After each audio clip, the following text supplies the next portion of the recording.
Владата на вчерашната седница ја усвои иницијативата за прогласување на Шарпланина и Осоговските планини за заштитени подрачја. Согласно законската процедура во престојниот период ќе бидат спроведени јавни расправи по предлозите со локалното население како и со сите засегнати страни и по усогласувањето на мислењата и забелешките ќе бидат изготвени конечни предлози. Уверувам дека ќе бидат земени во предвид сите барања од засегнатите страни за обезбедување на заштита на природата без нанесување на штети на локалното население и обезбедување на развој на локалитетите според европските стандарди.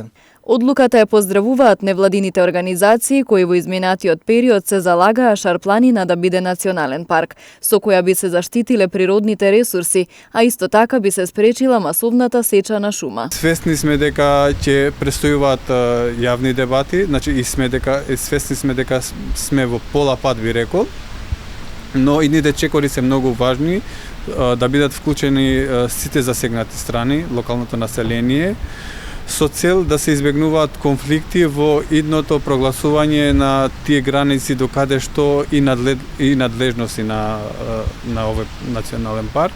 Од Сдруженијето Екогерила вела дека штетата на Шарпланина е огромна, со дивата сеча и изградбата на хидроцентрали.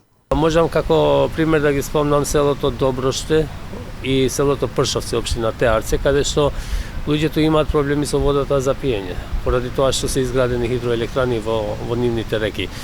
И тие хидроелектрани се изградени без никаква јавна консултација. Значи, жителите на тие населени места никој не ги прашал дали можеме да ви ја украдеме водата и да ви оставиме без вода. Значи, тоа е огромна штета. Мислам дека ќе биде многу добро во некое едно време и што побрзо е можно да се прави некоја ревизија, некој аудитинг на сето тоа што се случи, за да се знае точно кој даде дозволи за изградба на хидроелектрани, во кое време се дадени и зошто. Од друга страна, Ловечката федерација на Македонија на социјалните мрежи објави дека е против одлуката за прогласување две нови заштитени подрачја, бидејќи со тоа ловството би имало трајни последици.